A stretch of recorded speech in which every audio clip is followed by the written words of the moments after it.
फल है भागवत जी में। कल धुंधकारी की कथा सुनी तुमने। धुंधकारी इतना बड़ा पापी था, लेकिन कथा सुन के क्या बोला, क्या बोला?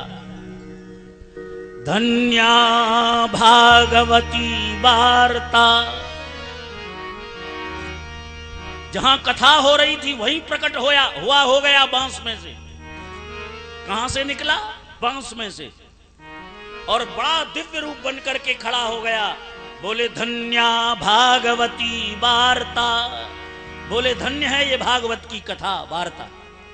बोले क्यों? प्रेत पीड़ा विनाशिनी।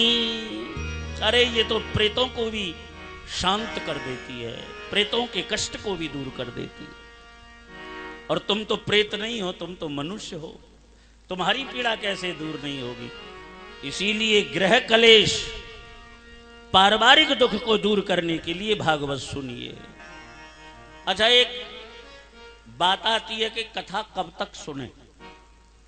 आखिर कोई सीमा अवधि तो होगी, कितने दिन सुने? तो भागवत जी का एक श्लोक है। पूछा, बोले जी भागवत कब तक सुने? तब श्लोक ने कहा, पीबाती भागवतम रस आलयम। बोले जब तक जीव की मृत्यु न हो जाए, जब तक प्राण निकल ना जाए, तब तक कथा सुनो। ऐसा नहीं कि केवल एक दिन सुन करके कल्याण हो गया। बोले जब तक कथा सुनो, जब तक प्राण न निकल जाए। पिबति भागवतम रस आलयम। आलयम माने लय पर्यंतम, तब तक मृत्यु ना हो जाए, ये शरीर पंच भौतिक पंच महाभूत में न मिल जाए, तब तक कथा सुनो। तब देखिए आनंद।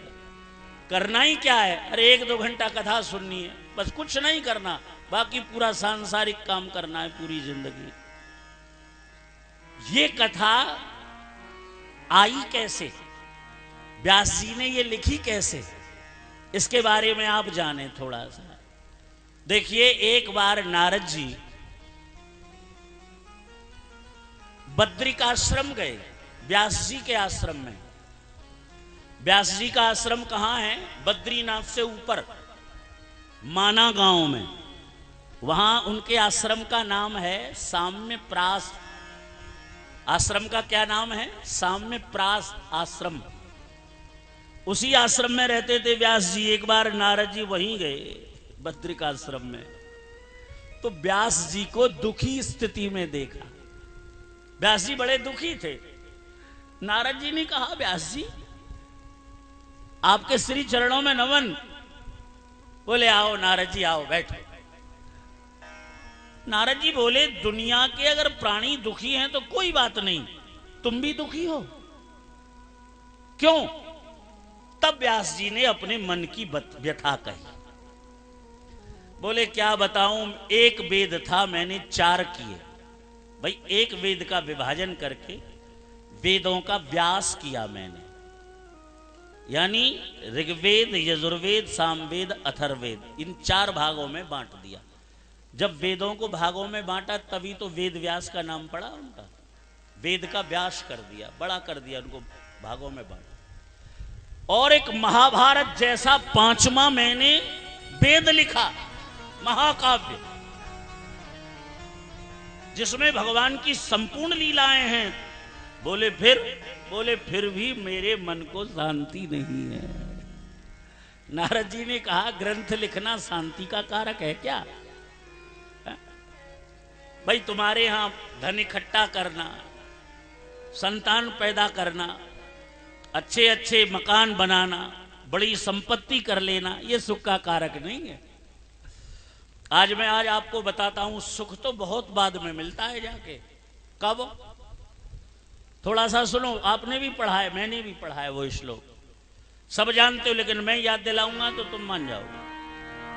विद्या ददाति विनयम, विनया ददाति पात्रताम, पात्रत्वात् धनमाप्नोति, धनात् धर्म ततः सुखम। जब मनुष्य धन से धर्म करता है तब सुख मिलता है। धन से सुख नहीं मिलता। धन से धर्म करो ततः सुखम, तब जाकर के सुख मिलेगा। व्यास जी को समझाने लगे नारद जी, बोले ग्रंथ लिख के शांति मिलती है क्या? फिर तो लोग ग्रंथ लिखेंगे और शांत हो जाएंगे। तब व्यास जी ने कहा कि मैं क्या करूं, मुझे शांति कैसे मिलेगी? नारद जी ने कहा मैं शांत हूं, मुझे कोई चिंता नहीं है। तब व्यास जी ने पूछा तुम्हें शांति कैसे मिली? देखो दुनिया में सबको शांति की जरूरत है। नारद जी बता रहे हैं मुझे शांति कैसे मिली, ध्यान से सुनो। कैसे मिली शांति? नारद जी ने अपने पहले जन्म की कथा कही। बोले पहले जन्म में मैं नारद नहीं था, एक दासी का पुत्र था। दासी मानी जो किसी के पशु को चारा डाले, किसी के झूठे बर्तन मांजे, किसी की सेवा करे, ऐसी मां का पुत्र था मैं। नारद जी कहने लगे, बोले तुम्हें शांति कैसे मिली? बोले सुनो, जब मैं छोटा था तो गांव के बाहर एक झोंपड़ी बनी थी, उसी झोंपड़ी में मुझे मां बंद कर जाती, खिलौने रख जाती और दूसरे की सेवा करने चली जाती। जब मेरी आंखें खुलती तो मैं खिलौनों से खेलने लगता, मां आ जाती, मुझे भोजन कराती। एक बार मेरी मां दरवाजा खुला छोड़ गई, उसे याद नहीं रहा जल्दबाजी में, और मेरी अचानक आंखें खुल गई। तब मैं घुटुओं के बल चल करके दरवाजे से बाहर निकला तो मैंने क्या देखा कि कुछ महात्मा हमारी झोंपड़ी के बराबर में झोंपड़ी बना करके निवास कर रहे हैं। और जैसे ही मैंने दरवाजे से बाहर कदम रखा तो मुझे महात्मा कीर्तन करते नजर आए। जय जय नारायण नारायण हरि हरि, जय जय नारायण नारायण हरि हरि, जय जय नारायण नारायण हरि हरि, जय जय नारायण नारायण हरि हरि, हरि हरि जय हरि हरि, हरि हरि जय हरि हरि, हरि हरि जय हरि हरि, हरि हरि जय हरि हरि, जय जय नारायण नारायण हरि हरि, नारायण नारायण हरि हरि, श्रीमन्नारायण नारायण हरि हरि, नारायण नारायण हरि हरि। नारद जी पूर्व जन्म की कथा सुना रहे हैं। बोले झोंपड़ी से निकला तो मैंने महात्माओं को कीर्तन करते देखा, तब मेरे कानों को कीर्तन बड़ा अच्छा लगा और मैं घुटुओं के बल चलता चलता महात्माओं के बीच में पहुंच गया। देखिए जैसे ही मेरे कानों ने भगवान का नाम सुना तो मेरे कानों से सुनते ही मेरे जीवन में मंगल आ गया, मेरा जीवन मंगलमय हो गया। कीर्तन समाप्त हुआ, महात्माओं ने भोजन बनाया, भगवान को भोग दिखाया और सबने प्रसाद खाया। जो बचा महात्माओं ने मुझे दे दिया, तब मैंने भी उस भोजन को खाया। तो वो भोजन नहीं था, वो भगवान का प्रसाद था। देखो कानों से सुन करके तो बाहर की शुद्धि हो गई, और जब मैंने प्रसाद खाया तो मेरा अंतःकरण पवित्र हो गया। अचानक मेरी मां आ गई, दरवाजा खुला देखा तो व्याकुल हो गई, मेरा बेटा कहां गया, कौन ले गया उसे। रोती रोती चारों तरफ देखने लगी तो अचानक मैं मिल गया, महात्माओं के बीच में बैठा हुआ। बड़ी खुश हुई, बोले मेरा बेटा तो बड़ा समझदार है, आहा ये तो महात्माओं के बीच बैठा है। उस दिन से मेरी मां दरवाजा बंद करके नहीं गई, रोजाना खोल के जाती और मैं जगता महात्माओं के पास चला जाता। मेरा रोजाना का नियम हो गया, मेरा रोजाना का नियम हो गया। जब मेरा रोजाना का नियम हो गया, अच्छा महात्मा केवल 2 ही महीना रुके। कौन से महीना? आषाढ़ और श्रावण। देखिए ये 2 महीना चतुर्मास कहे जाते हैं। इनमें महात्मा कहीं आते जाते नहीं हैं, जो असली महात्मा होते हैं। क्योंकि जीव निकलते हैं पृथ्वी से, बरसात का मौसम होता है तो वो एक जगह ही रहते।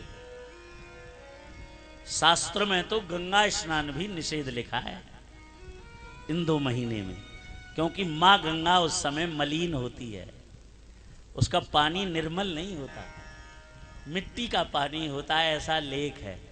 चलो इस पर ज्यादा टिप्पणी टीका नहीं करेंगे, क्योंकि हमें अधिकार नहीं है गंगा पर बोलने का। आइए देखिए, 2 महीना तक ठहरे और 2 महीना तक नारद जी दासी के पुत्र के रूप में आते जाते।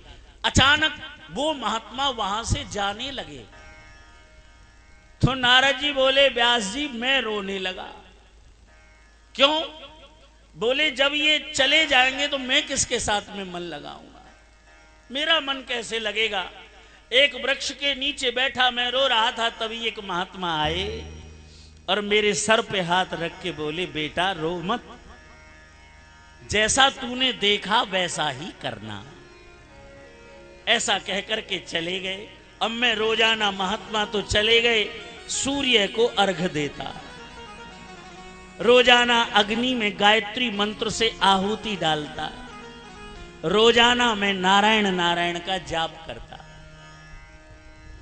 एक बार मैं भजन कर रहा था तो मेरे मन में विचार आया, मेरी मां मेरे लिए कितनी कर्म करती है, किसी के पशु के चारा डालती है, किसी के बर्तन मांजती है। हे ठाकुर जी, हे कृष्ण, अगर तू दुनिया में है तो मेरी मां को इस कार्य से मुक्त कर दे। देखो मैंने सुबह कहा और शाम को क्या चमत्कार हुआ कि रात्रि में मेरी मां किसी के घर जा रही थी, सर्प पे पैर पड़ा और सर्प के दंश से मेरी मां की मृत्यु हो गई। मुझे क्या लगा, बोले अरे जिसका मैं भजन करता हूं, जिसका मैं चिंतन करता हूं, वो मुझसे दूर नहीं रहता, वो तो मेरे समीप ही है।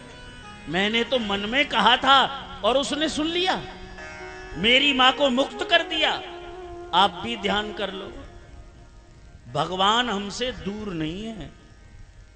तुम्हें लगता है कि भगवान दूर है? गीता में अर्जुन ने पूछा भगवान से, बोले तुम कहां रहते हो? तब भगवान ने स्पष्ट किया, स्पष्ट लिखा क्या? ईश्वरः सर्वभूतानां। हे अर्जुन, मैं सभी प्राणियों के अंदर रहता हूं। ईश्वरः सर्वभूतानां, भूतानां प्राणी नाम, मैं सभी प्राणियों में रहता हूं। बोले कहां? कोई जगह तो होगी, कहां रहते हो? तब भगवान बोले, हृदय से अर्जुन तिष्ठति, मैं सभी के हृदय में रहता हूं। भगवान कहां रहते हैं? हृदय में। अच्छा तुम ये कहोगे पंडित जी हमने तो कभी देखा ही नहीं। जब भगवान हमारे हृदय में रहते हैं तो हमें तो दिखाई देते नहीं। क्यों दिखाई दें? तुमने इन आंखों को आदत डाल रखी है बाहर का देखने की, और महात्मा लोग नेत्र बंद करके हृदय में भगवान को देखते रहते हैं। और तुमने आदत क्या डाली है? बाहर का देखने की। इसीलिए तुम्हें बाहर के लोग दिखते हैं, अंदर बैठा भगवान नहीं दिखता। किसी ने कहा पंडित जी कब दिखेगा? उन्होंने कहा भाई ये तो गुरु की कृपा से दिखेगा, अब गुरु की जरूरत है, इसलिए गुरु परम आवश्यक है। अच्छा गुरु के पास जाने से होगा क्या? तब लिखा है किसी संत ने, गुरु पद रज मृद मंजूल अंजन, गुरु पद रज मधु मंजूल अंजन, अमिय जग दोष विभंजन, नयन अमिय जग दोष विभंजन, गुरु पद रज मधु मंजूल अंजन, गुरु पद रज मधु मंजूल अंजन। देखिए बड़ा सुंदर भाव है इसका। मैं अर्थ कहूंगा तुमसे। बोले गुरु के पास जाओ और चरणों की रज ले लो। क्या ले लो? चरणों की रज लेकर के उसका अंजन बनाओ। अंजन माने काजल। गुरु पद रज मृद मंजुल अंजन, गुरु के चरणों की रज लेकर के उसका काजल बनाओ और आंखों में लगाओ। नयन अमीय द्रग दोष विभंजन, तब तुम्हारी आंखों के दोष दूर होंगे। देखिए मैं आपको एक बहुत सुंदर बात कहने जा रहा हूं, इसी में दृष्टांत देना चाह रहा हूं। सामने वाले को अगर देखना है तो आंखें साफ होनी चाहिए। आंखें साफ होंगी जभी तो सामने वाला साफ दिखेगा। अच्छा, अपने आप को अगर देखना है तो शीशा माने दर्पण साफ होना चाहिए। भाई शीशा साफ होगा जभी तो हम बढ़िया दिखाई देंगे। चलो हमें सामने वाला देखना है तो गुरु के चरणों की रज लेकर आंखों में लगाया, आंखें साफ हो गई, सामने वाला दिखाई देने लगा। अब हमें अपना आपा देखना है क्योंकि भगवान हमारे अंदर हैं। तब हमें क्या साफ करना है? शीशा, दर्पण। और तुम्हें पता है दर्पण क्या है? तोरा मन दर्पण कहना, तोरा मन दर्पण कहना। भले बुरे सारे दोषों को, भले बुरे सारे दोषों को देखे और दिखाए। तोरा मन दर्पण कहना, तोरा मन दर्पण कहना, तोरा मन दर्पण। तो दर्पण क्या है देही में? मन। इसीलिए गोस्वामी जी ने फिर कहा, श्री गुरु चरण सरोज रज। पूरी राम कथा में 2 बार गुरु के चरणों की रज को लिया है। किसने? गोस्वामी तुलसीदास जी ने। तीसरी बार नहीं लिया। एक बार